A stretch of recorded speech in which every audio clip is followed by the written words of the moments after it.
اللہ تعالی نہایت ہی عظیم ہستی ہے، اس نے ہر چیز اپنے کلام کے وسیلے سے خلق فرمائی۔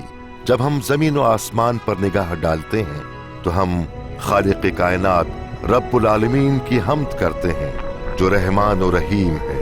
اللہ تعالیٰ کی پیدا کی ہوئی ہر ایک چیز اچھی تھی، ہر چیز اللہ تبارک و تعالیٰ کی عظمت، بزرگی اور قدرت کی مظہر تھی۔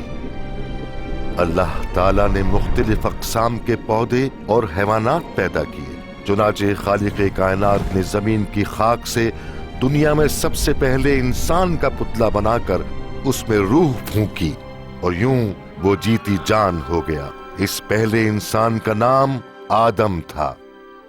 پھر خالق کائنات نے حضرت آدم پر گہری نیند بھیجی اور ان کی پسلیوں میں سے ایک نکال کر اس سے بی بی حوا بنائی۔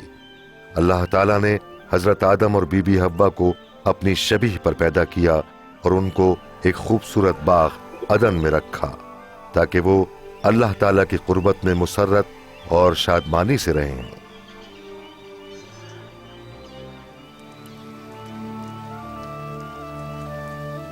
اللہ تعالیٰ نے حضرت آدم سے فرمایا کہ شجر ممنوعہ کے سوا تمام درختوں کا پھل تم کھاؤ، لیکن شجر ممنوعہ کا پھل کھانے سے تم مر جاؤ گے۔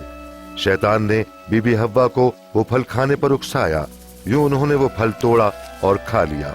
انہوں نے اللہ تعالیٰ کی نافرمانی کی، اس کی وجہ سے اللہ تعالیٰ کے ساتھ ان کا تعلق ٹوٹ گیا، کیونکہ اللہ تعالیٰ پاک ہے اور گنہگار اس کی قربت میں نہیں رہ سکتے۔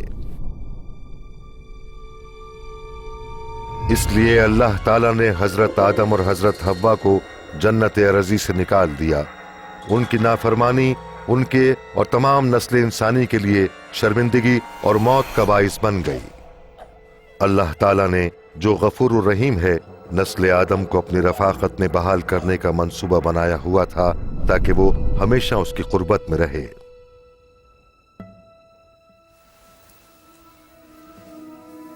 اللہ تعالیٰ اپنے کلام میں بنی نوع انسان کے گناہوں کی معافی اور اپنے ساتھ اس کی رفاقت کی بحالی کے منصوبے کو ظاہر کرتے ہیں۔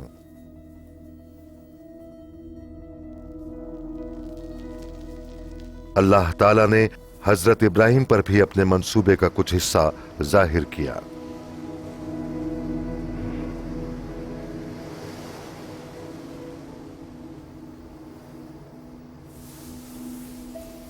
حضرت ابراہیم اللہ تعالیٰ پر ایمان لائے اور اس کی عبادت کرتے رہے۔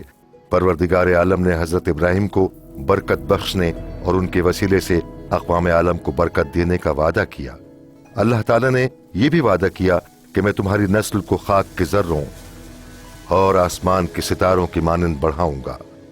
حضرت ابراہیم نے اللہ تعالیٰ پر بھروسہ کیا، جس کی وجہ سے اللہ تعالیٰ نے ان کو اپنے نیک بندوں میں شامل کر لیا اور انہیں خلیل اللہ کا لقب عطا فرمایا۔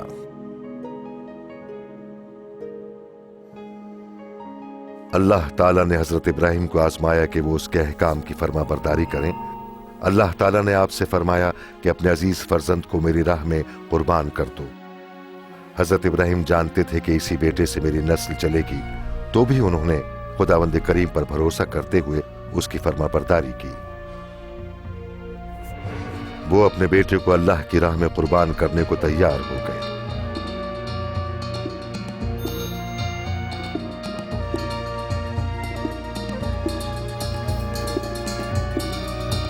حضرت ابراہیم نے چھری اٹھائی تو اللہ تعالیٰ نے فرمایا کہ ابراہیم اپنے بیٹے کو کچھ نہ کہنا، کیونکہ میں جانتا ہوں کہ تم میرا حکم مانتے اور مجھ سے ڈرتے ہو۔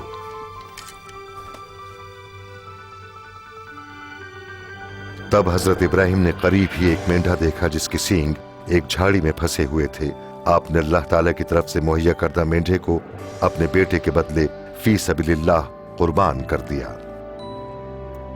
خدائے رحیم و کریم نے حضرت ابراہیم کے بیٹے کے عوض مینڈھا مہیا کر کے انسانوں سے اپنی عظیم محبت کا اظہار کیا، ویسی ہی محبت جیسی ایک باپ اپنی اولاد سے کرتا ہے۔ یہ واقعہ اللہ تعالیٰ کی طرف سے بنی نوع انسان کے گناہوں کے عوض ایک قربانی کے انتظام کو ظاہر کرتا ہے۔ اللہ تعالیٰ نے فرمایا کہ وہ ایک معصوم شخصیت کو بھیجے گا کہ وہ نسل آدم کے گناہوں کے عوض قربان ہو